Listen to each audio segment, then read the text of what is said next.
Okay, we're going to go ahead and get started with the last session, please.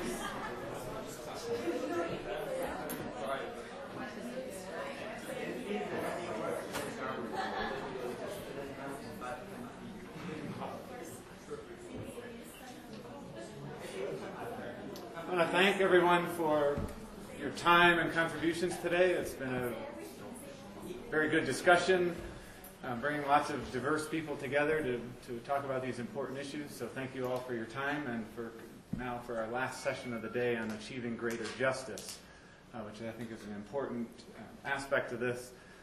Oftentimes, I think the climate discussions, and certainly in the media, we hear much more about regulations and policies and the climate science and what's happening at a societal level in general or internationally. And we often don't see as much as the societal component there, where we're really getting down to the ground level, looking at issues of adaptation and impacts at really the ground level. We've talked a lot today about scale. And when we think about scale, we often think of it geographically, which is very important, and internationally to the local level. But it's also important to think about divisions, social divisions, in a different way, looking at race, class, gender, and generational gaps. And so that is the goal here in this last session, is to pick up these kind of issues about achieving social and environmental justice and bringing that into the climate realm. So that's what we're here for this last session. And we have four. Two are coming remote from opposite parts of the country. The first will be from Vermont. The second will come from Hawaii. Chuck says she's just recently had breakfast, so it's a very different part of the day there, but everything, we two have overcome some obstacles we had, so we're going to keep going without, knock on wood, with no glitches here with the remote participants, and then the last two will be here. So first is going to be Tracy Bach. Professor Bach currently serves as the Associate Director of the Climate Legacy Initiative, which is a grant-funded project at the Vermont Law School. This has just produced a new policy paper entitled Recalibrating the Law of Humans with the Laws of Nature, Climate Change, Human Rights, and Intergenerational Justice. This paper analyzes how current law conceptualizes and codifies ethical duties and rights that exist between current and future generations. So it really lays out a framework here for constructing intergenerational rights and duties, which is really important, as I mentioned. So Professor Bach also teaches and writes in three different main areas, or legal research, analysis, and writing, healthcare law, and international human rights, especially concerning genocide. So we're going to welcome Tracy Bach from Vermont, who will be the first speaker now. Tracy, are you there? I am. Okay, go right ahead. Great. Sorry, I couldn't hear the audio. Isn't so strong. Well, thank you, everybody, and welcome to my office here in South Royalton, Vermont. I'd first off like to thank Kari for inviting me, and also to the Journal and the Environmental Law Society for hosting this conference, and especially to Chuck, who's worked through all these techno issues and introduced me to the wild world of Skype, a new experience for me.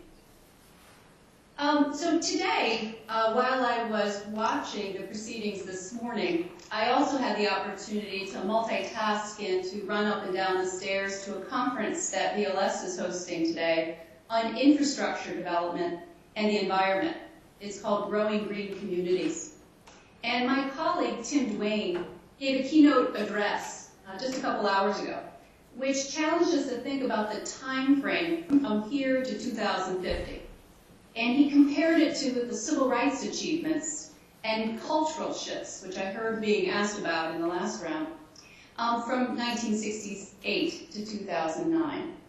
And to figure out how we lawyers and engineers, urban planners, energy developers, builders, politicians, go down the list, basically we citizens could achieve a similar seismic shift in our environmental values and actions during this 41-year period.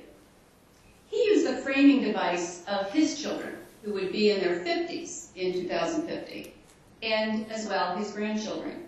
And as you can imagine, given that I'm talking about intergenerational justice, this is a framing device that I come back to again and again.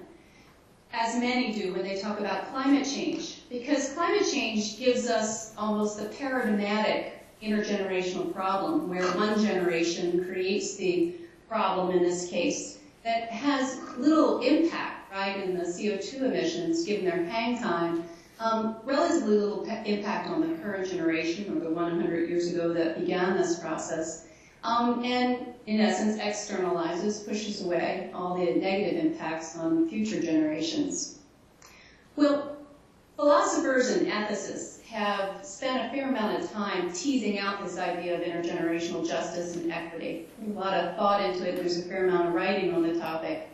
My colleague Burns Weston, who is an emeritus professor from the University of Iowa and a noted human rights activist and scholar, and who visits here at BLS, he and I have asked the question, can we build on that literature and say, can we codify in law this sense of intergenerational accountability, i.e. duties or obligations of current generations and rights vested in future generations? And so that's how the Climate Legacy Initiative was born. So right now, what I thought I'd do is, well, first of all, acknowledge some of the people who have already presented today who are involved in the CLI, Pari Sofsky, Sabine Yang, and David Worth, who I saw all present earlier today. What I'd like to do now, in I think, about 7 minutes or so that I have left, is to take you through some of our research and findings, and then to introduce to you a couple of recommendations that we're making in a policy paper that we'll be rolling out in the next 3 weeks. And which, given the framework today of talking about advice to the present administration, we will be sending it to various parts of the administration. So first of all, fundamentally our advice is to make the implicit a sustainability, i.e. intergenerational accountability. Of course there is intra-generational, but focusing on the intergenerational piece and making what has been implicit explicit. And using a fair amount of legal devices, laws, to do so. But first, let's get at why to do this. I think a lot of us have a variety of reasons. I had a New Yorker cartoon I was going to show you. I don't know if you can see it. But it's the typical cartoon, and it says at a cocktail hour, why should I do anything for posterity? What has posterity ever done for me? Well, there's, of course, you can imagine a number of philosophers, political scientists who said posterity actually does something for us. Beyond the idea that the earth is held in trust through many generations, the idea that succeeding generations can't harm preceding ones, and thus we should have an obligation not to harm our posterity. There's notions about that we benefited from the sacrifices of others who went before us, and thus we have that same obligation to those who follow. We could frame it in terms of that future generations are underrepresented in legal and political decision-making in the present, and thus we have the power to affect future generations, and thus have an obligation to do so wisely. We could draw on social contract theory, which requires each generation to pass on to the next the gifts they receive from preceding ones. And certainly in the climate change context, we can talk about how scientific and technological progress, arguably where we step or are lifted on the shoulders of those who have developed these techniques and knowledge before us, have created a condition where we're able to impact future generations significantly through our scientific and technological know-how, both for the positive and the negative. Well, regardless of which social theory or political theory appeals to you, we fundamentally turn to a social justice theory that's respect-based, and that is the backbone of human rights law. And in particular, there's a book by Edith Brown Weiss that I suspect many of you know about called In Fairness to Future Generations. And in it, she lays out a framework of principles that doesn't say exactly what you have to do, what a current generation is obligated to do to a future one, but gives us a framework for deciding more generally the kinds of obligations that we have. Let me sketch it out. It's a three-part framework. And Brown-Weiss argues that to determine one's ecological, we would call it legacy, that you have to, one, look at how a current generation acts in order to conserve options for future generations. Not tell them which one to take, but to give them options. And usually, of course, in the environmental realm, this is framed in terms of diversity. Another one is how the current generation conserves quality. And that's a net analysis, the overall quality. There can be environmental degradation in some aspects. When on balance, one looks at the diversity issues incumbent in conserving options. But the obligation under this principle is that we in a current generation must pass on a commensurate level of quality that we received. And then finally, conserving access. And that's access that's within the generation along the lines of intra-generational equity, as well as access of succeeding generations, back to the intergenerational. So what we've done is looked at that framework, taken that framework, and looked at existing law and say, what is out there already that either implicitly or explicitly recognizes these principles? And I just, I'm keeping my own time here. I think I have about, 3 or 4 minutes left? Whoever's keeping time out there. That sounds good. That sounds good. So I'll use it to point out a couple of them. Excuse me. It's nice being in my office. I can pull all kinds of stuff out. So let me highlight a couple. Some of you may know some of these. Some may be new to you.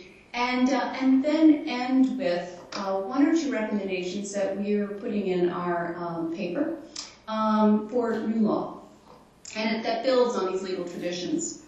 So first of all, I don't know, many of you know the German Constitution, but in the last few years, as a result of some advocacy by a Future Generations group, the German Constitution actually includes language, it's Article 20A, that requires the state to take responsibility for protecting the natural foundations of life and animals in the interest of future generation. So it actually places that responsibility on the state, and in particular gives generation rights under the language to enforce that obligation. You probably are more familiar with, many of you, the several state constitutions that include rights that are both environmental and that recognize the future generation's stake in it. So, for example, the state of Hawaii devotes an entire constitutional article to conserving natural resource diversity. And in it recognizes that it's doing so, reading the language here, that each person has the right to a clean and healthful environment, and that those people include future people in Hawaii. Likewise, Montana's state constitutional provision for an environmental right has gotten a lot of attention, in part because it's been interpreted by the Montana Supreme Court twice to be enforceable and gets around prevailing standing issues, which are frequent in enforcing these state constitutional rights. There's also the state public trusts. You see it in terms of the Alaska Permanent Fund, which was set up, that is admittedly not a clean issue, and it has pluses and minuses, but foundationally recognize the desire to, the fact that the people of Alaska had a stake in this natural resource, and that the potential for it to be expended and not benefit future generations was distinctly possible. We also look at federal statutes, not just in the United States. You, of course, know NEPA's preamble language, which talks about future generations, and, of course, balancing development with the natural environment in favor of future generations. But in particular, I draw your attention to New Zealand and Australia. Australia has a federal statute called the EPDC, kind of like our NEPA. And there is a very interesting case in the last 2 years, which actually was the last of a series of very planned litigation, climate change litigation, called Gray versus the Ministry of Environment, where there, you probably also know Australia is, I think, what, the #4 coal producer in the world, coal exporter, very coal-dependent economy. And there, under the EPBC, the court said that for a coal facility to expand its operations, to basically start digging up in a new area, that they needed to account for the greenhouse gas emissions, not only from the expansion itself, but from the burning of that additional coal. So it's an example of where a federal statute that has a lot of language in it about future generations and the precautionary principle was actually used in a climate change context to favor future generations. Let me point to one last one. I'm going to cut out a couple of these and be happy to answer or provide more in the question and answer session. But there's an interesting device that comes out of Israel. There's a Commission for Future Generations that was created within the Knesset, so within their parliamentary system. And its job was to advocate for future generations while legislation was being made. And this wasn't just environmental legislation. So it's a very obvious political device built into the structure of the Knesset to bring in the voice of future generation to comment and most importantly, I guess, to raise public awareness about the impacts on future generations. Well, let me close with to say that our policy paper, which I'm about to proof the third and final round of page proofs this weekend, so it'll be coming out in the next few weeks, concludes with a series of recommendations. So after one, developing the idea of intergenerational justice, and then two, searching through national and international, and national meaning the law of other countries as well as the U.S., and international law for examples of how it is played out. Then three, we propose ways in which it could be achieved, meaning intergenerational justice and the application of this three-part framework that Brown-Weiss gives us in the climate change context. We have model recommendations from, in fact, Seming, from Professor Yang. There's a recommendation from Professor Osofsky, as well as from Professor Werb.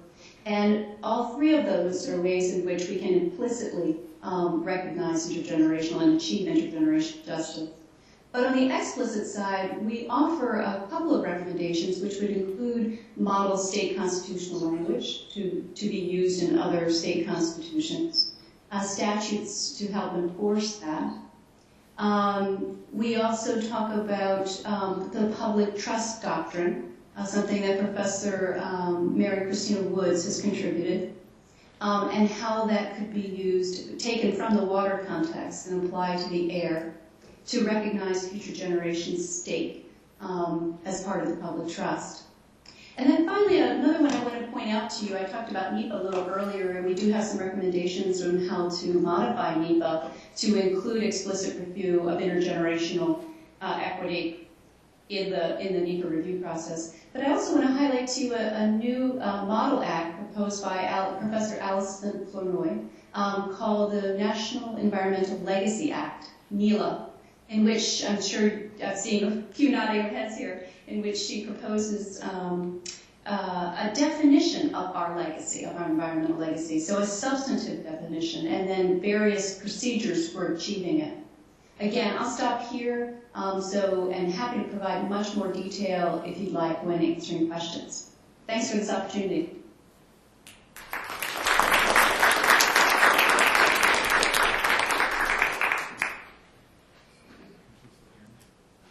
She can still hear you. Okay.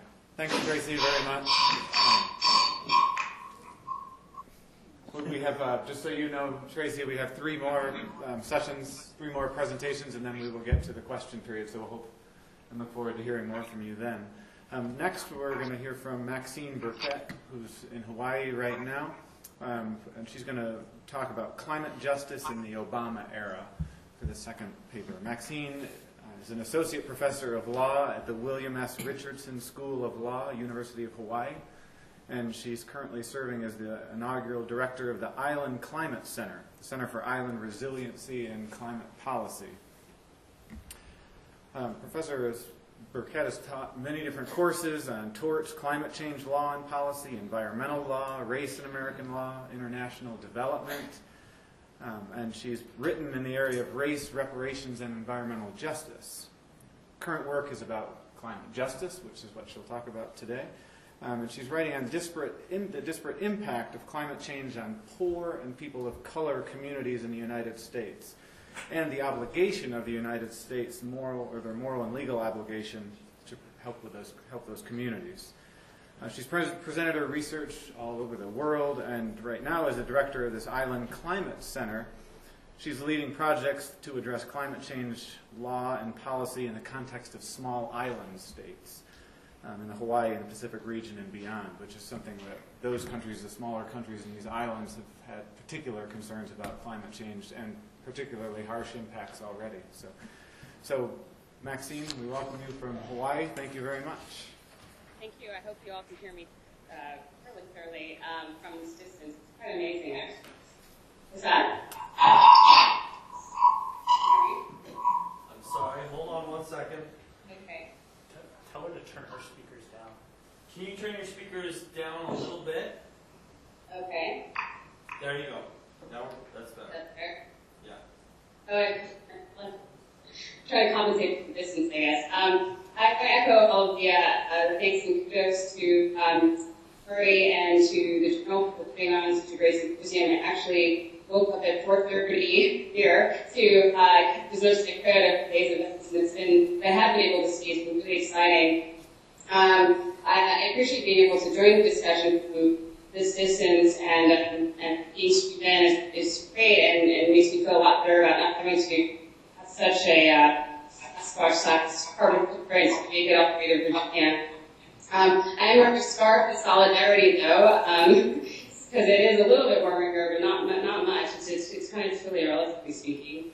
I'm speaking from Hawaii and the neighborhood of those communities that are really at the front lines with respect to sea level rise. And so when I talk about these issues, it's very much a present tense discussion that we're having about climate change. And so, again, I appreciate being able to offer this perspective. I think there are some slides up that you should be seeing. Is that slide? That is Yeah, correct. okay. If you go to slide 2, it just gives you an idea of what I hope to cover in the next few minutes.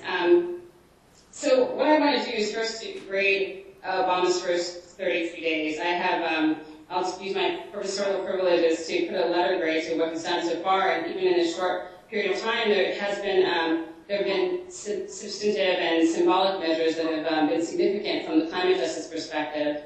I'd also like to discuss cap and trade, which is looking like it's going to be a big part of our climate solution and a big part of the Obama administration's climate solution. And I'd like to think about ways to make it more palatable to climate justice communities and to advocates of climate justice. If I have time, I will kind of delve into the shift from domestic to global climate change issues. Because as we see it, domestic environmental justice communities are really a microcosm of global disproportions. In order to remain relevant, it seems to me that climate justice advocates must continue to push on the international scale in partnership with the disproportionately burdened worldwide. Finally, just some concluding thoughts I'll offer about ethics, decision-making, and repair in the context of reparations, which I've thought some about. So before we get into details, I want to give a little bit more background on what I mean by climate justice. Quite simply, climate justice is concerned with those who will suffer an unequal climate burden if have contributed less to creating the crisis itself. If you go to the next slide. Some of these images may be familiar. These are floodwaters in the South Pacific. The next slide shows a familiar image of hurricanes slicing through a country that's particularly important to me. I'm from Jamaica, and that's where we see a lot of increased activity. The differences between input in terms of carbon and output and impacts in terms of the climate crisis is that disjunction is true both globally and domestically. We've certainly heard of differing carbon footprints between the global rich and the global poor. That difference is also true for communities in the United States. Poor communities of color and communities of color generally emit, for the most part, less carbon than their counterparts. These communities are still set to suffer a disproportionate impact from climate change. If you go to the next slide, we see another pretty common image of folks gathered outside of the Superdome. When we're thinking about climate justice, we're thinking about the ability to adapt, or we're calling adaptive capacity, as being a key component in our response. We know, of course, that severe weather events will increase. Next slide, please.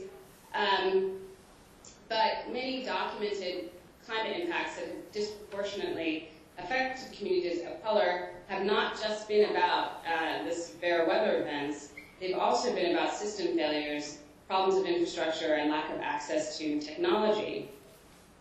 This is certainly true, at least for communities in the lower 48. If you look to the next slide, Native Alaskans, for example, are experiencing a wholly unique destruction of their communities. So from a climate justice perspective, the atmospheric changes are unequivocally in the realm of dangerous interference. And we hear this term, and it's significant for kicking in obligations in our in international arrangements, but it's going to be key, I think, for our discussion here. And we're already in the realm of dangerous interference. On a domestic scale, therefore, I believe climate policy must facilitate three comprehensive and vital goals. One is the cultivation of sustainable local communities with renewable, community-based energy infrastructures at their core. Second is the establishment of significant green spaces for multiple purposes of generating carbon sinks and community gardens, for example, for currently deprived concrete communities in particular. And the third is going to be significant in a number of scales, the transfer of significant wealth and technologies for enhancing adaptive capacity to vulnerable communities. So with this backdrop, I'll look at the specific policy points and themes that will define, I think, this administration's approach to climate justice issues. So first, grading Obama's first 32 days. And if you go to the next slide, I've given him a B+. Because we're in an era of great inflation, because the bar had sunk so low, I was very tempted to give him an A-, but I think it's more of a B+ in these early days. I want to mirror the enthusiasm of environmental justice advocates in the green jobs movement in particular. They're rightfully excited about the seed that has been planted by it, namely the stimulus package. But the administration has not yet done A work. A work would require some pretty significant structural alterations to the way we sort of operate in light of the enormity of the challenge and considering the speed with which it's approaching. But again, in terms of the sort of symbolic importance of what some of the things that President Obama has done,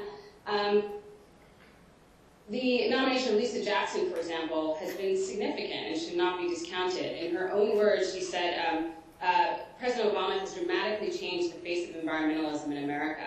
I think this is important to consider and to think about its impact. An African-American woman from New Orleans' Lower Ninth Ward, which is ground zero in some ways for environmental justice struggles, her appointment suggested many things and signaled many things to, I think, climate justice communities. That is, issues of equity, disproportionate impact, broader definitions of environment, environmental advocacy, and creative environmental solutions will be realized, or at least attempted.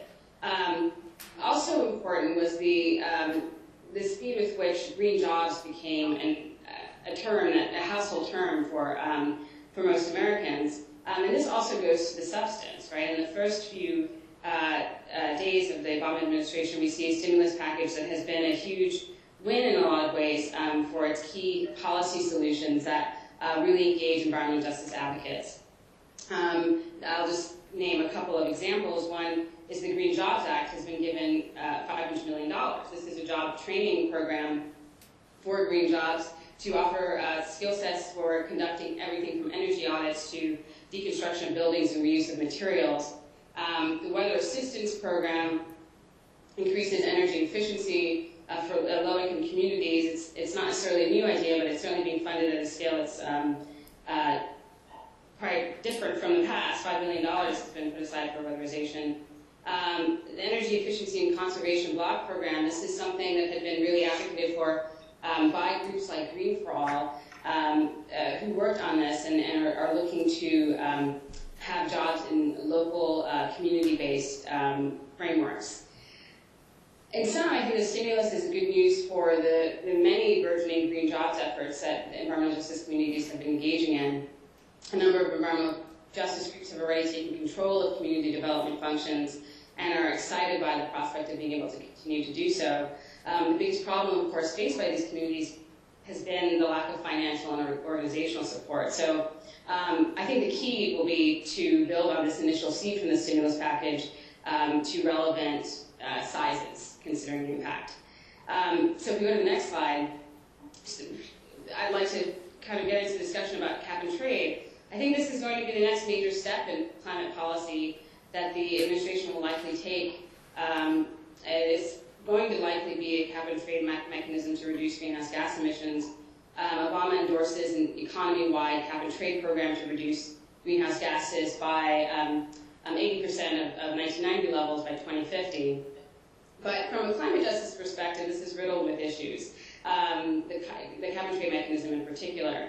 I would echo almost every climate justice advocate's concerns about cap and trade, not the least of which is the deep sort of underlying ethical concerns involved in using and trusting the market to address one of the most profound, I think, existential dilemmas of our time. But there are also concerns with cap and trade not being quite as nimble. It's easily ossified, requires a large bureaucracy that does not and cannot, in many cases, anticipate the need for definitive action in the likely case of more rapid and or abrupt climate changes. Yet, it seems to me that cap and trade is inevitable in some degree and requires input from the Climate Justice Corner.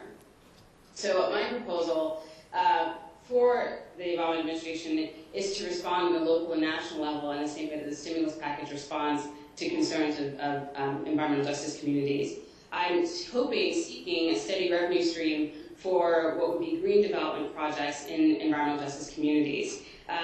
This proposal is relevant, by the way, even if we use another mechanism. It simply asks that there be a steady funding stream in the next major climate package to ensure optimal adaptive capacities for disproportionately affected communities. And when I initially thought of the specifics of this proposal, I linked it to offset provisions, which are generally part of the climate bills that we've seen and over the years. But as each year passes without a comprehensive climate package, offset provisions seem even more, I would say it's a bit irresponsible and have no place in any real sound climate legislation if we're seriously attempting to tackle greenhouse gas emissions. But funding from revenue from auctioning 100% of the allowances would allow for targeted funding for a green economy to disproportionately affected communities, and may I would propose, allow for additional adaptation funding for communities of people that bear an unequal burden. The early steps of the stimulus package can therefore be secured and expanded upon in any smart and just climate policy. And I do want to note that considering the adaptive capacity of some of the domestic communities, this is not special treatment, it would be equal treatment from a climate justice perspective. Next slide. So from the Stern report, you've seen a lot of discussion about the difference in who will be impacted. In the United States, resource-dependent communities that have experienced chronic economic distress may actually have adaptive capacities comparable to some of the least developed countries that we're concerned about. And losses to those communities are unlikely to be addressed by international arrangements. We need to think about how best to do it here. But next slide. If we shift the discussion, our regular discussion is one that is both a domestic and global concern. We're going to configure the scope of climate justice in a particular way. For time purposes, I'm going to kind of skip one of the topics I did want to raise under this heading, but I will say one thing, which is that when thinking about the climate justice issues on a global scale, I strongly encourage the administration to use the same kinds of creative, responsive, community-generated and community-innovated approaches in the international realm. So in the same way that green jobs was an idea attempting to thrive in pockets of our urban and rural economies, and it has been given an opportunity to thrive on a national scale, so should the administration's approach to international solutions be similarly open, creative, and responsive. This will help, I think, to convince poorer nations that we do, in fact, understand and care about their climate future as well. Next slide. So far, it's my sense that most, including the administration, has only really faced sort of the most obvious question, which is what should we do? But hasn't really grappled with some of the deeper underlying moral questions. Our approaches thus far have obscured the ethical questions at base, confusing what I think is sort of what's the best project that we can do or come up with to deal with carbon stocks and flows, and doesn't really tackle the underlying moral tragedy that we're facing. And there are a few moral tragedies that we're facing, and we have to figure out how to resolve them. Some of the immediate ones are resolving the moral ambiguity of emissions trading, really thinking about the consequences of our being those of us in the first world, the developed world, our overconsumption, or the fact that really immediate and aggressive mitigation is, from a climate justice perspective, absolutely mandatory. There seems to me to be a great need to explore how we repair our communities in the aftermath of each new uncharted climate event, and how we'll make peace with the inequity of inputs and outputs, and all the while try to remain calm in the face of the storm. And I think this will require nothing less than a large-scale reparative effort. And in thinking about the key aspects of repair and reparation, we'll need to acknowledge that there's been harm that's been done, and it's been pretty significant. We'll need to have some form of an apology, whatever that form it may take, or what it will look like. We also need to have commit to a deep sense of and commitment that we'll never make a mistake of this nature again. And the last requirement, I think, is really key for true reparation. That's not to repeat the injury. Not repeating the injury is going to be paramount, and something that I'm writing on now. And from a climate justice perspective, the Obama administration can begin that process of repair, it seems to me, if it focuses on having a lasting legacy that configures a new way for the carbon-intense of us to operate in a crowded world. So I offer these sort of specific policy points and more thematic points for our consideration, and I look forward to questions and answers in that regard a little bit later. Thanks so much.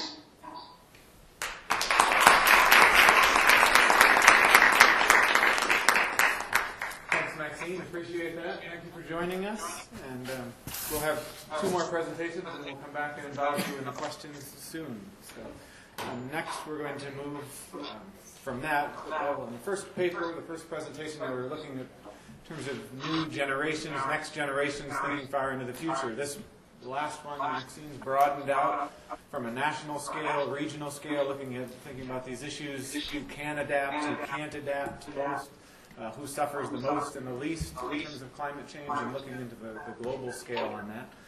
Now, Bill Hamilton, Why Eating Local Matters, is going to move to a very local scale, and bring the discussion right here, right into Lexington, actually, I assume, at least. Professor Hamilton, he teaches here at Washington and Lee University in the biology department.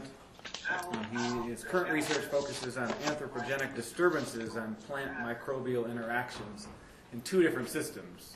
First one sounds like a very tough place to have to do field work, Yellowstone National Park, and the other is in agricultural systems in general. He's published widely in many journals, ecology, plant physiology, soil biology and biochemistry, functional plant biology, Journal of Integrative Plant Biology, etc. Also, an important role that he's playing here on our campus, and much inspiration from him, is his work as the chair of the university's Sustainability Committee. And he was also plays a leading role in that. But he was also integral in the campus garden, which provides organic herbs and produce in the university, to the university, and also in the area for low-income community members. So Bill very much is involved in this discussion at a scholarly level, but also right here. Very, very local.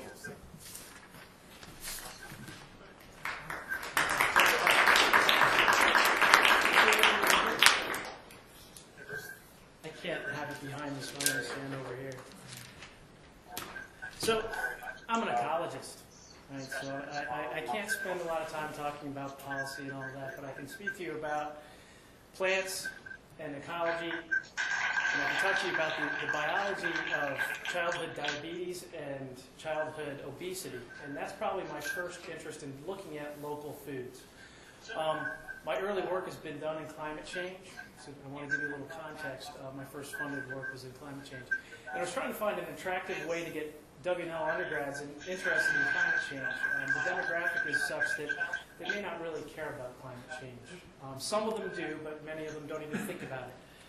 And at the same time, we were started this garden on the back campus, which is not in that direction, it's in this back direction. It's probably 200 yards from here as a campus garden that we started last year, which provides herbs to the campus dining hall, and then provides produce to the campus kitchen projects, which takes leftover dining hall food and delivers it to group homes and low-income families in Rockbridge County. Tying that in with childhood obesity in Rockbridge County, we have lots of data that suggests that there's this relationship between socioeconomic status and diabetes and childhood obesity. And while local food is not going to solve our greenhouse gas problems, it can help. And eating local foods only helps certain seasons, but it gets people thinking about the issues. And that is my main interest in the area. If you can start getting kids eating a great tomato picked at the peak of freshness, or a carrot pulled right out of the ground in front of them, sliced and peeled and eaten, they start to make those choices early on. Likewise, the broader spectrum of eating local, it makes people start thinking about climate change in a way that they may not have ever looked at it. And the first thing I want to talk about with respect to eating local is the concept of food miles. I think that the UK now is actually required to put food mile labeling on their packages. I don't know if it's been adopted elsewhere in the EU, but I know that the UK is doing it. And I'm going to give you a little bit of data from this paper that was published in Environmental Science and Technology back in 2008.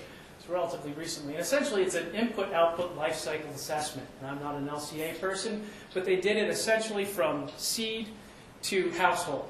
So complete life cycle assessment of planting all the way through, or birthing in the case of animals.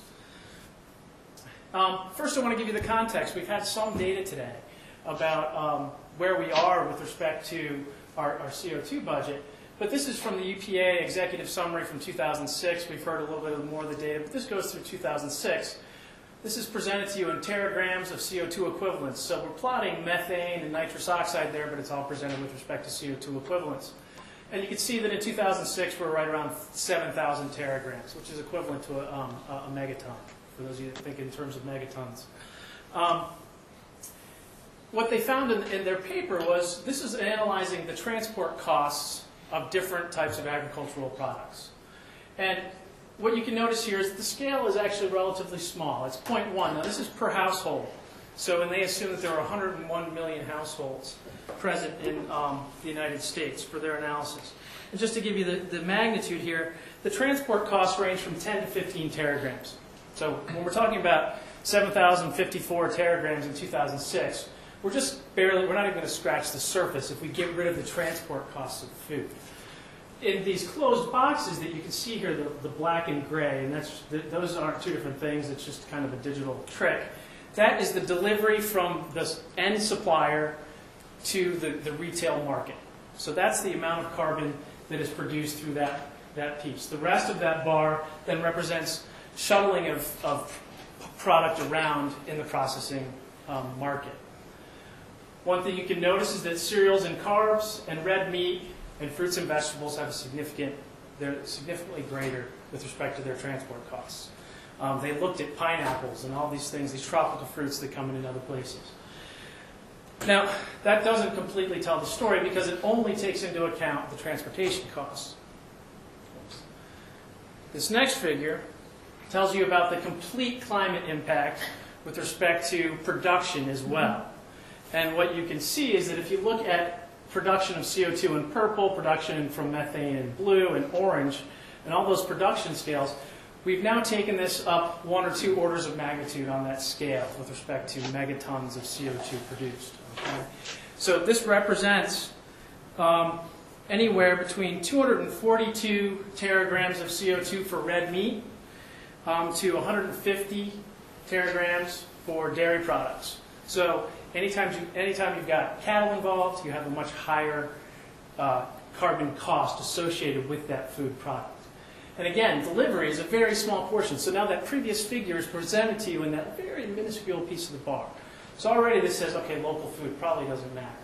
But it does, because you can remove upwards of 15% of the carbon cost total from some of these products simply by purchasing a local product. Here in Rockbridge County, we produce enough cattle, if they weren't shipped somewhere else to go to a CAFO, one concentrated area feedlot operation, to support a large segment of Southwest Virginia. But we don't keep the cattle here. They get shipped off somewhere else. Some of them make it all the way to Colorado from Virginia.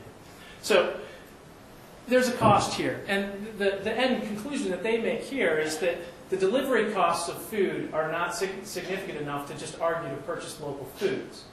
And their end conclusion is that if you just take one red meat consumption a week and convert it into poultry or a vegetarian meal, you can offset the delivery costs of all your other foods.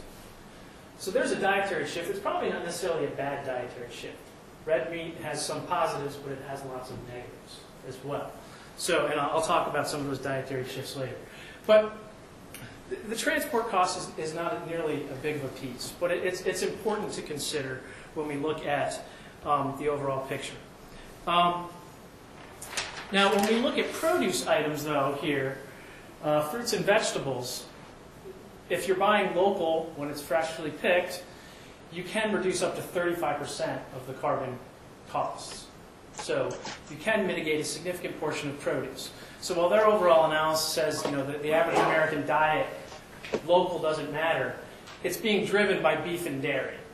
But when you start thinking about buying produce locally, and you can segment yourself out and change dietary constraints, or change your dietary choices, you can start to have an impact, although we're just scratching at the surface. Now, with respect to agriculture, what does it do with respect to total emissions? Well, you can see in this figure from the executive summary from the EPA, agricultural emissions, and this doesn't account transport, this is just agricultural practice. 6.4% of the U.S. total emissions come from agriculture. Now, they notice a large portion of that, 265 teragrams, is actually coming from soil management. That's tilling, which releases carbon dioxide. That's the addition of petroleum-based fertilizers, herbicides, and pesticides. And some other things as well, not reincorporating organic matter, loss of organic matter, and all those types of things. But just breaking the soil releases CO2. Enteric fermentation. Cows get a really bad rap, and it's not because they have flatulence, it's because they burp. 95% of the methane that comes out of a cow is because of their digestive system. And there's actually research now that's looking at antibacterial treatments that would, another antibiotic that would make it into our meat that would actually inhibit methane production. Rather absurd in my mind, but they've shifted the diets of a lot of cows in these CAFOs so that they don't produce nearly as much methane. The cost being is that not as many of them survive because they can't eat the food. Manure management, rice cultivation, field burning. So really, soil management is the big issue, and then cattle belching is a significant portion, although it's not doing a lot. Now, there's a big debate about pasture-fed, grass-fed beef versus, grain-fed beef. The American palate has shifted to grain-fed beef. People taste, truly grass-fed beef now, and they don't like it as much.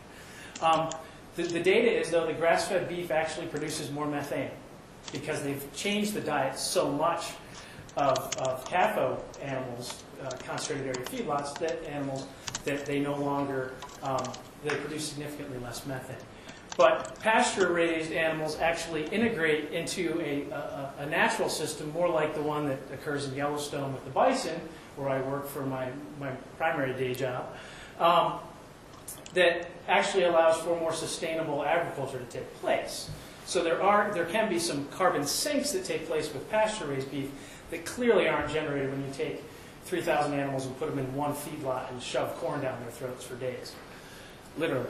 And you can get them to feedlot or market weight in a year instead of 2 years by doing that, but there are significant trade-offs. So now I want to shift to discussing agricultural practices, organic versus conventional. We've all bought into the organic thing. Once Walmart starts selling stuff, we know that it's probably a real phenomenon. And organic is now being sold at Wally World, so we know that that's taking place. Very busy graph, I know, but look at the hatched bars on both sides. This is a study from the Netherlands, and what's nice is they have incredible historical records of the agricultural practices that we just don't have on farms here. And they've got comparisons between types of soil, and that doesn't matter. But what they show here, when you look at energy or CO2 use per amount of product produced, there isn't a big difference with respect to dairy farming. So the first bar on this left side here, in each of these, the light hash, the dark black hash is conventional, and the lighter is organic. There are some gains from organic dairy farming, but they're not huge. When we look at produce at the hash bars, you can actually see some costs. When we look at potatoes, organic produces more CO2 than conventional, and it flip-flops around. But what we're starting to see, at least with respect to CO2, is that there are some benefits to organic farming, but the complete picture isn't fully resolved. Now, this is another summary taken from a product out of a European Union technical report, which shows a summary data from lots of different research projects, and anything negative is a positive effect of organic farming. And only in 2 cases, in the case of leeks and potatoes, do we see a detriment of organic farming. So there's lots of opportunities for organic farming to actually have benefits with respect to agricultural practices. Those are derived primarily from the fact that we're not importing fertilizers. So manure is quite often used. It's manure from a local farm. Even when you take into account transport costs of organic manure, it's still significantly less than importing petroleum-based fertilizers. Now, organic versus conventional quality and quantity. Yield has always been a big issue. This is out of the Allison Mitchell's lab at UC Davis. And this is a 10-year yield data from conventional and organic. And what you can see here, if you look at the dark circles, conventional has way more variance in total yield. And their argument in this paper is that the organic system, because the soil has been maintained, there's much more organic matter, is much more resilient to perturbations driven by climate change. Likewise, they demonstrate that the organically raised tomatoes in this case are actually of higher nutritional quality. And I'm going to show you some data that's come out of Washington and Lee that supports that right now. So now local foods. All that California produce that's still organically grown is still shipped across country. It's not picked at the peak of ripeness. It's picked just prior to being ripe and then shipped across country, and hopefully it gets here red. Well, using the garden in the back campus and our local Kroger, students in my class last semester and currently going on this semester have looked at the antioxidant activity, vitamin C content, and lycopene content. These are all antioxidants. They're great for your heart. They're great for anti-cancer, anti-aging, lots of great effects of antioxidants. When we look at tomatoes, blue is conventional, red is organic, and in this case, all of these organic vegetables came from Denmark. So hothouses in Denmark. So the food miles associated with this organic comparisons are not the best. The green is actually from the back campus garden. Now, we have varietal differences, but when you're a consumer, you don't necessarily worry about varietal differences anyway. And actually, the organic tomato and organic local happen to be the same heirloom variety of tomatoes. So we do have relative consistency. The bell peppers, essentially, in all cases except in red chili peppers, the organic local has higher antioxidant activity. And we are attributing this in our paper to the fact that it was picked when it was ripe not picked early and not allowed to mature. And there's other data from hothouse work that demonstrates that that is the case. Vitamin C, very similar trend. Vitamin C, ascorbic acid, very similar trend. Lycopene, which Heinz ketchup has been playing up, eat your ketchup. Big effects, tomatoes are greater than bell peppers and red chili peppers, but again, we're getting a trend where fresh picked local produce has higher nutritional quality. So, in summary, small but worthwhile savings in greenhouse gas emissions can be realized by eating local. It's not going to solve the problem, but it opens up an opportunity to discuss climate change in a context of something I think we can all appreciate. Everybody eats, I believe. And in just dealing with the students that I have in my class, when I used to teach straight up climate change and talk about thermal stress and things like that in corn, it was abstract. But when we were sitting there cutting up tomatoes in the lab and they were smelling it and they were enjoying it and they were understanding that that was something that was going to end up in their salad, it clicked. And it just makes it much more tractable in that respect. Organic production in resurgent ag markets, like here in Rockbridge County, for example, we've had a dip in agriculture and an increase in subdivisions. If we can stop that and maintain agriculture and start getting organic production, because it does have a value added, it's got an economic boost, you can charge a little more, although there's some access issues then if it costs more. But it can improve environmental quality as well, because organic agriculture doesn't have the runoffs of herbicides, pesticides, and inorganic fertilizers. Local foods can be of nutritional higher quality. I said can be. My data suggests that they are of higher nutritional quality. There are some more papers that are coming out now, and my work's going to be continued on and hopefully written up this summer, showing that fresh picked is of higher nutritional quality. And changes in diet, looking at shifting from one day of red meat out of your diet. I think I eat red meat probably once a month anyway, so I don't know how many people, but maybe I'm odd. But if you can start encouraging dietary changes, it certainly can impact greenhouse gas emissions and improve health. Particularly from the McDonald's mindset, though, removing that beef from your diet once or twice a week can have incredible impacts. And I won't talk about high fructose corn syrup, but that's another thing I'm quite passionate about. So my recommendations are we need to shift ag subsidies to favor small, medium, and organic producers. And the Food Conservation and Energy Act of 2008, aka the Farm Bill, put a little bit of money. It's the first time that organic production has gotten its own section in the Farm Bill. So we're making strides, but it's a very small piece of the complete Farm Bill. We need to incentivize the purchase of local foods for schools. That is a part of the actual Farm Bill this time around. Very small piece, but it's making it in there. There's lots of state level things. There's Buy Fresh, Buy Local, which is a USDA sponsored program that is helping partnerships to get local foods and organic foods into people's hands. Likewise, taking extra food and getting it into the hands of food pantries and the like. And we need to provide funding to make local foods accessible to all income levels. And that's an area that I don't know what quite the answer is, but like what we're doing here at Washington and Lee is we have a garden. We're getting some benefits out of it for our dining hall, but most of the food is actually being produced and making it into the mouths of the people that can probably benefit the most from it. So, thank you.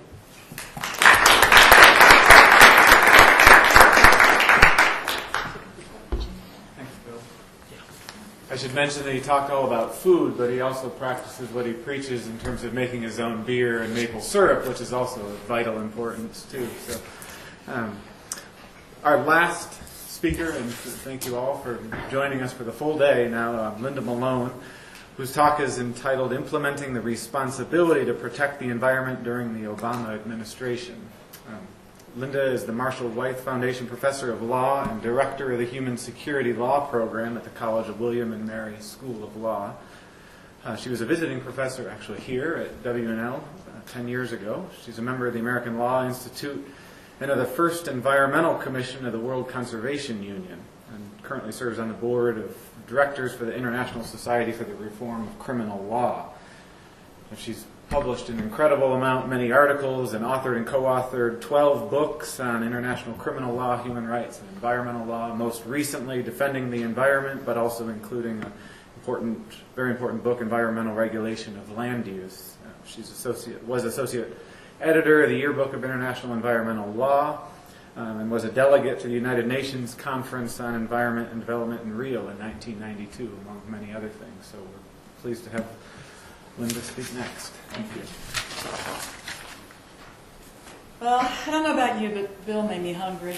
And I'm acutely aware that I'm the only thing that stands between you and refueling at Hari's house. So I'm going to stick very strictly to my time, so we do have some questions. I left in the handouts for you something that was sort of unidentified, but it appeared in the ABA Homeland Security newsletter last summer, acknowledging the impact of climate change on national security, a long and winding road.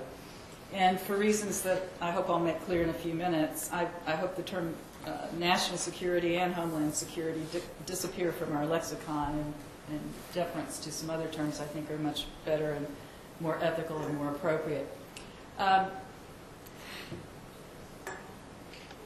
As was mentioned, a couple of years ago, I was speaking to a former student of mine, Scott Pasternak, who at the time was working for Earth Justice. He later went on to work for New York City as environmental co-counsel in the Massachusetts versus EPA case.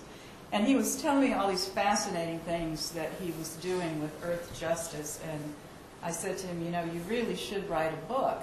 And a couple of you have heard the story. And he said, well, I don't know anything about writing books. And I said, well, I know a little bit.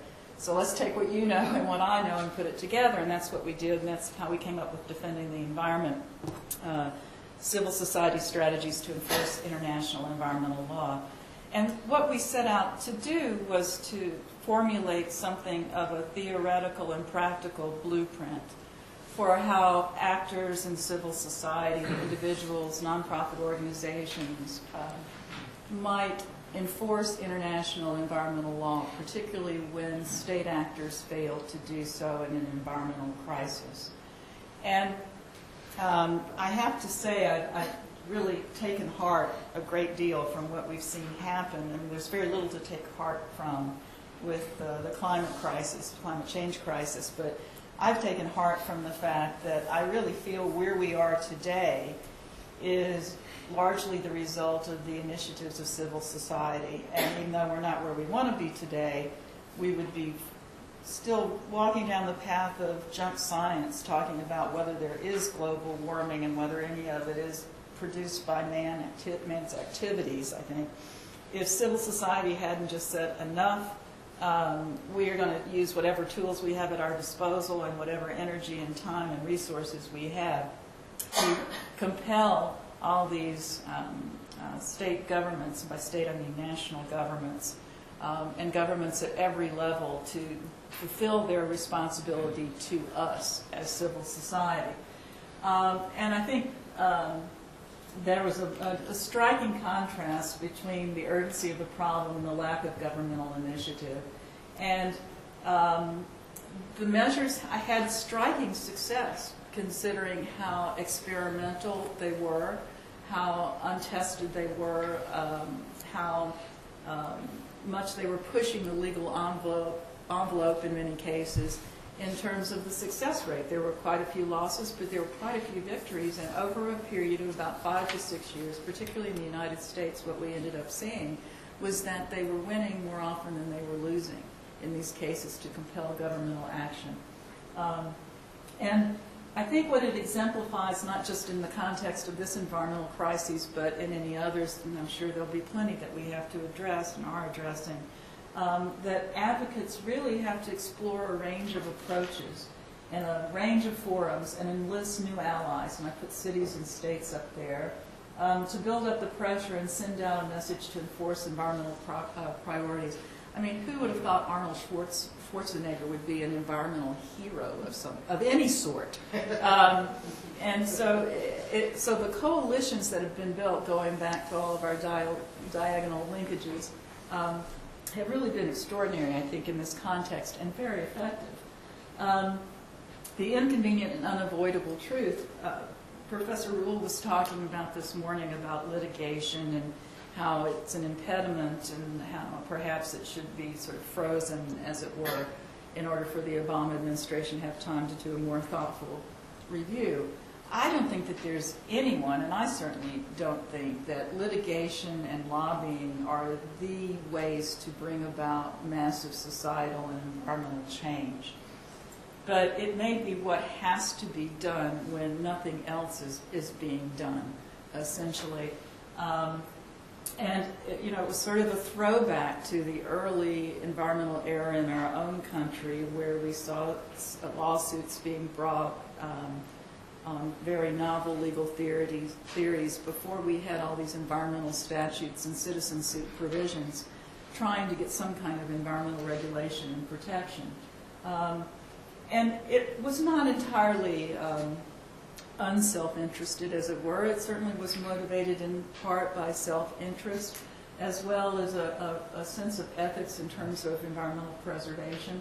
But it combined, I think, to get us to a juncture where now, to sort of wrap up all of today, we're at a critical juncture, I think we all agree, in sort of rethinking our lifestyles, our land usages, what our priorities are, and what we owe to our children as well. The environment and national security. When Stephanie Stein was talking about public risk perception, if there is a study that has been done by, I think it's the United Nations Environmental Program, if you haven't seen it, take a look at it sometime, showing a correlation between areas of the globe that are having the most severe environmental crises and those which have the lowest standard of living and those which have the most political instability. And there is an absolutely direct correlation. They are inextricable. And I think that is part of what needs to be conveyed to the public. We've had, Homeland Security beaten into our heads for 8 years now. And not that there wasn't a reason for some focus on that, but certainly in terms of national security, and what I prefer to use the term now, human security, these environmental crises and the climate change situation is a definite immediate hazard to all of us in terms of our stability, our physical security, and our quality of life.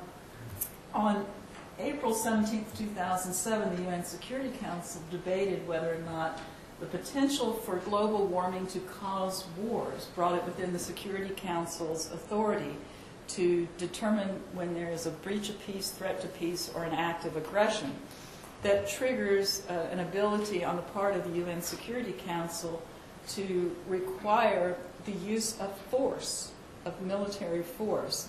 And in the course of that discussion, one comment was that global warming is an act of aggression by the rich against the poor. I can assure you that in the context of the UN Charter and the precedents that we have as to what constitutes a threat to peace, that an environmental crisis causing a flow of refugees, and certainly if there's any transboundary harm, is legally sufficient to meet the definition of a threat of peace under the UN Charter, triggering Chapter 7, which allows for the Security Council to then impose enforcement measures up to and including the use of force. From national security to human security, and this is what I want to focus on in the remaining time that I have, and that is this new concept of human security, to do away with the term of national security. And the concept of human security is essentially this, that we're getting away from the Westphalian notion of the state as being the critical stakeholder in a global community. The critical stakeholders in the global community are us. They're every individual. They're the human population. And that we really need to shift our thinking and shift the paradigm to the question of human security from national security, particularly when we're in the context where it is the nation state that is the perpetrator of the offense, the perpetrator of the harm, and the civilian populations that are the victims of that. And what this has led to in a very short period of time is a rapidly emerging norm of international law that I think you're going to hear a great deal about in the years to come and during the Obama administration, which is the responsibility to protect. And this legal concept, it may not yet be binding law, but it is well on its way to getting there, almost astonishingly so. This norm of the responsibility to protect is that states have responsibilities to their populations and to the populations in other countries. And that when they fail in those sovereign responsibilities, then they have defaulted on many of the immunities they have traditionally had as sovereign states. And we'll see where that leads in terms of the two formulations. Quickly, for those of you who do not have much familiarity with human rights law or the law of the use of force under international law, after the UN Charter was promulgated after World War II, the UN Charter said that states, or groups of states, without UN authorization, could only use force when they were confronted with an armed attack against the state. And that is the only provision in the UN Charter that authorizes states individually or collectively without the UN machinery to engage in the use of force. So the question then becomes, is that then the exclusive legal source for the use of force, or are there norms of customary international law that have survived outside of the Charter regime that justify the use of force in some given set of circumstances? And probably well, we've seen a lot about anticipatory self-defense, certainly, as one of those possible norms. But another one that has been of some critical significance is the concept of humanitarian intervention, which is perhaps much more in keeping with the human rights purposes of the UN Charters and the restriction on the use of force in the UN Charter than is anticipatory self-defense. And the very concept of humanitarian intervention is that a state may intervene in another state to protect the population of that other state from egregious, serious, widespread, systematic harm being inflicted by that other state on its innocent civilian population.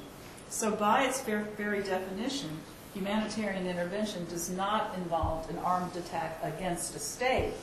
It is State A, that is not under armed attack, going into State B, alone or as a collection of states, to protect the population of State B from genocide, from ethnic cleansing, or whatever the war crime might be. So humanitarian intervention serves the purposes of the UN, but is it lawful under international law? Critics of the concept say it's not lawful in any event, that the only use of force that's justified is the use of force in self-defense, unless the UN machinery, and specifically the Security Council, authorizes the use of force. The responsibility to protect was formulated in the World Summit, United Nations World Summit in 2005, in its outcome document. And in that document, the outcome was that there was formulation of what was called a responsibility of a state to protect its population from war crimes, genocide, ethnic cleansing, and crimes against humanity. From those four crimes. And I'm not going to elaborate on what each of those is and the definitions and so on. Perhaps the surprise in there is ethnic cleansing, because that's a pretty amorphous concept that may not yet have crystallized into a legal norm. But I think it was put in there in large part because genocide is so hard to prove in terms of the intent to destroy a particular group, that ethnic cleansing is kind of the practical effect of genocide, but without the necessary showing of the intent that is so difficult. Think Darfur. So only for these four crimes did the UN Summit document recognize that states have a responsibility to protect their population. And key to this formulation is that it's a responsibility to prevent these things from happening, not just to after it's happened, try to provide some criminal sanction or some remedy or some civil compensation, but to protect and to prevent incitement of these crimes, which is extremely important. This didn't just come out of the blue, although it almost did. The original formulation of this came from something called the International Commission on Intervention in State Sovereignty. This was essentially a Canadian initiative that where a group of experts on these matters were organized to try to formulate sort of a rethinking of sovereignty and intervention, and when intervention would be justified under international law. They came up with a different, and I think preferable, formula from the one that the UN eventually accepted as sort of a political compromise. They said whenever a population is suffering serious harm and the state is unwilling or unable to halt or avert it, that the United Nations should use its machinery and its resources and its powers to protect the population from that harm being inflicted by the wrongdoing state. And that force could be used by the United Nations whenever there is large-scale loss of life, actual or apprehended, which is the product of deliberate state action, neglect, or inability to act, or a failed state situation, or large-scale ethnic cleansing, actual or apprehended, whether carried out by killing, forced expulsion, acts of terror, or rape. In other words, the difference in this formulation is that the responsibility to protect is triggered on the part of other states and the UN whenever a population is suffering serious harm and the state where it is occurring is not fulfilling its responsibility. And that force can be utilized not just within the confines of those four narrowly defined technical, artful, criminal offenses, but whenever you have those basic circumstances which exist.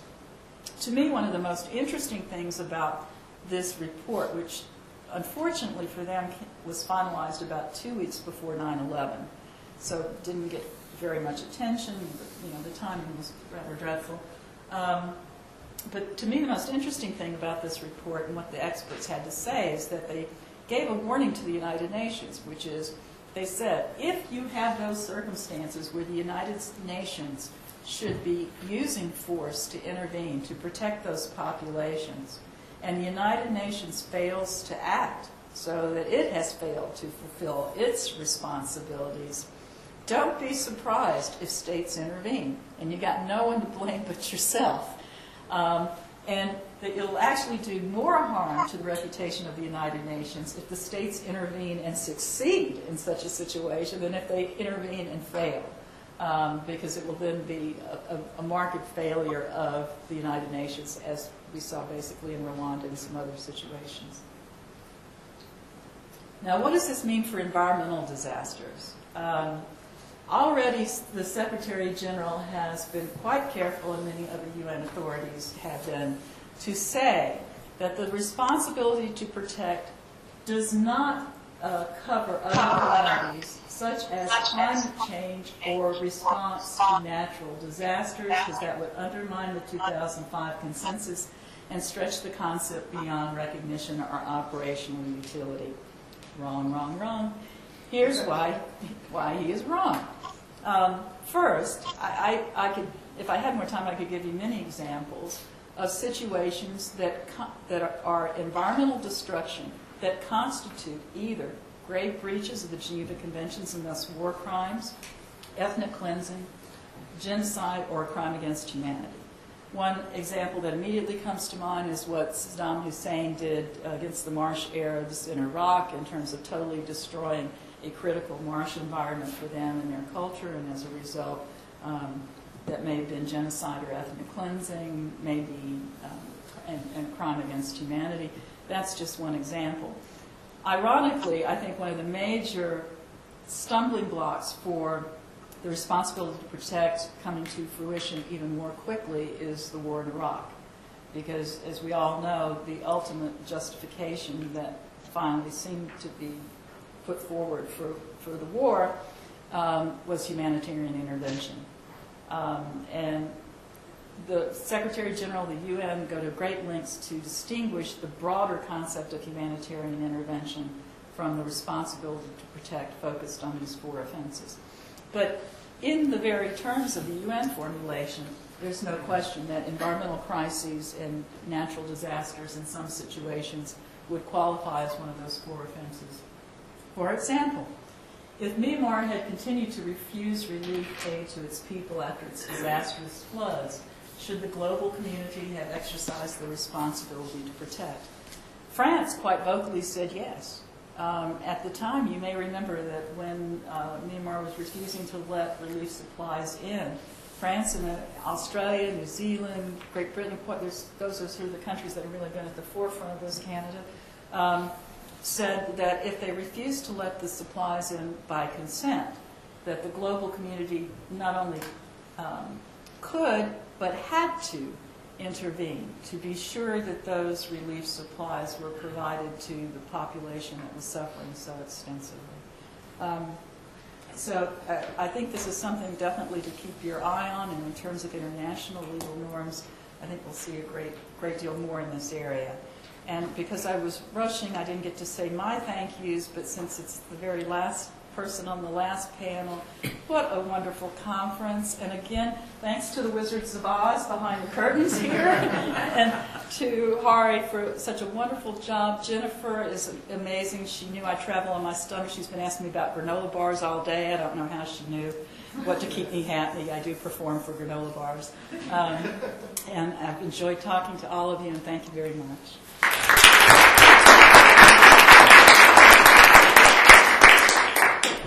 Okay, we have a few minutes for questions. So, yes. I have a question for Professor Miller. And I'm wondering, given, I'm going to go on the poster stuff, but... You can also speak loudly with your question to make sure that everyone can hear it. I'm wondering, given your description of the benefits of local food, where you stand on the question of genetically modified food crops, how you see them fitting into the conventional organic schema. Personally, I don't think a GMO is an organic crop, because as we're learning, ecologists are finding is that those genes are jumping out into wild populations already. So, and of course, we've got the problems with corn turning up in tortillas in Mexico that shouldn't have, it's BT corn, so Bacillus thuringiensis, people are having allergic reactions to it. So I think that as far as meeting world demand for food, GMOs have their place, but they shouldn't be produced and labeled organically necessarily. It's not something I've spent a lot of time thinking about, and I don't know the larger ramifications of it. But personally, a GMO, except one that was done through classical, everything's a GMO at some level, but when you start shooting genes in from another animal or bacteria, it's something that's you need to be worried about. I have a question for Maxine and Tracy. Are they both on? Yes. Great. They can both hear you. Okay, super. Ladies, can you nod if you can hear? Yeah. They both nodded, yes. Oh, super. I actually wanted to ask them a question related to sort of a back and forth that's been going on all day about litigation that Linda brought up again in her presentation. And I was curious how they both thought, with respect to intergenerational justice and environmental justice, the role that litigation should play in the scheme that they would imagine, like in an A scheme, as Maxine would. Okay, first of all, let's have Tracy answer first. And if you could say the question, that would be great, because I can't hear it. Okay, first of all, can you repeat it? Yeah, sure. So I can hear you, Chuck, but I can't hear people in the audience. Say the question, that would be great, I can't hear it. All right, we're going to go to Maxine first while I fix that. I can hear you, Chuck, I can't hear people in the audience. Tracy, can you turn down your speakers? Or turn off the webcast on the Internet Explorer? Maxine, are you there? Man, can you hear me? Yeah. Okay, yeah. Oh, great question. I think litigation actually not perfect because it's issues are just so personal. I'm actually speaking more so from a sports perspective as well. I think that there are alternative schemes that we need to be thinking about, which is why I look to more of a reparative scheme, because it seems to be an approach that can deal with all of the questions of harm and injury and remedy in a more holistic fashion. But as a, I don't know that all litigation should be foreclosed, especially if you're dealing with the environmental statutes versus, say, common law. But from a climate justice perspective, the issues are just so much deeper and sort of broader reaching that it seems that we should be thinking about alternatives to really address all of the concerns that would come from, both domestic and international claimants.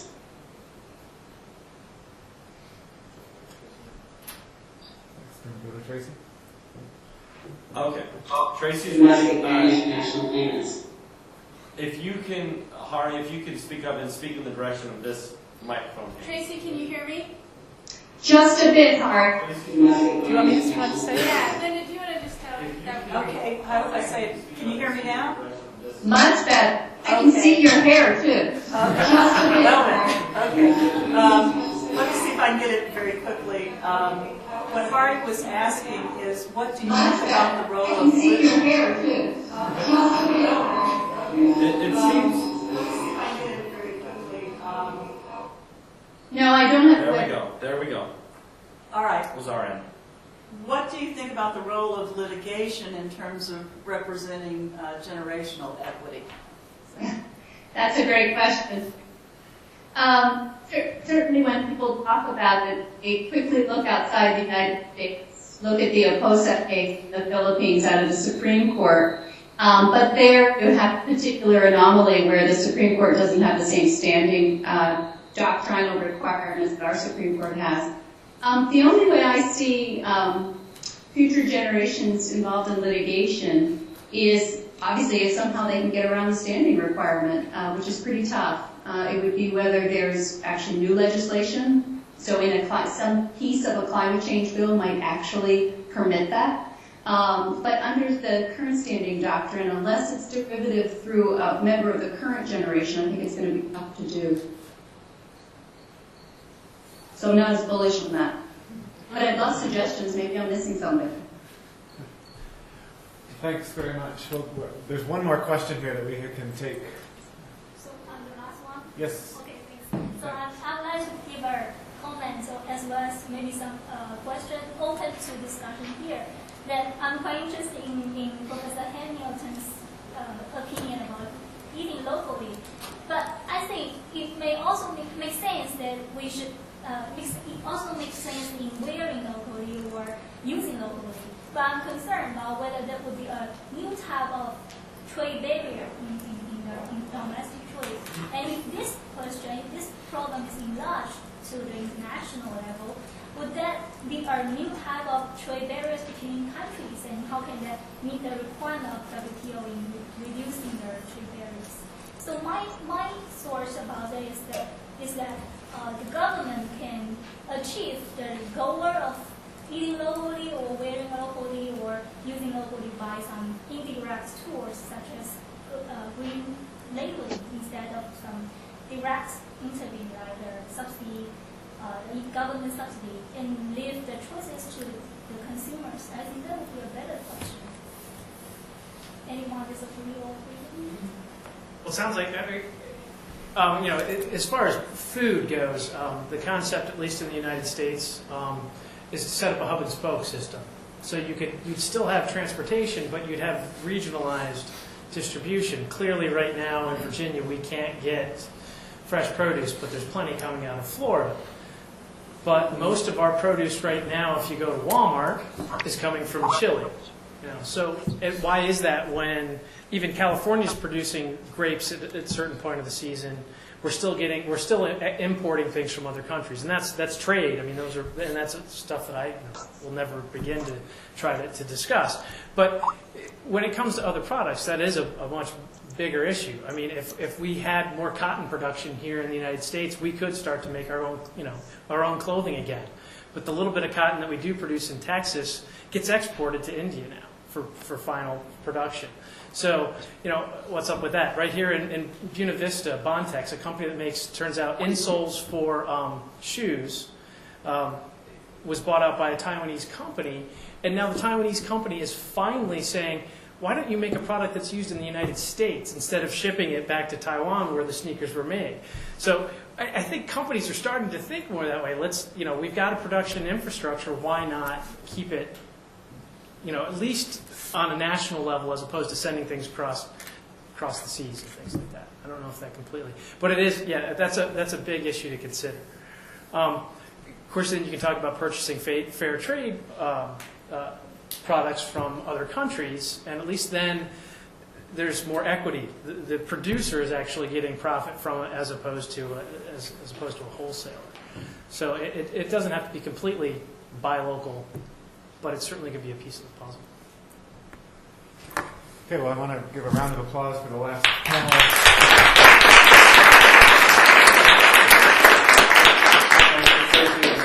Also, thanks all of you for being here. I'm not sure if Jennifer or Hari has anything. I assume one of you has something last to say. Yeah, I was encouraging Jennifer to be the one, but I just wanted to again thank everyone for participating today in this inaugural event, our first symposium of a new journal of our Environmental Law Society. I won't reiterate all the thank yous I began today with, but remember them because people really deserve the things that they got, and we're just tremendously appreciative of the people who've come here, who've participated remotely, of the wonderful work that the students have done, and the wonderful support from the law school and the Washington Lake community. So thank you again for being here, and and with that, I will bring us to a close.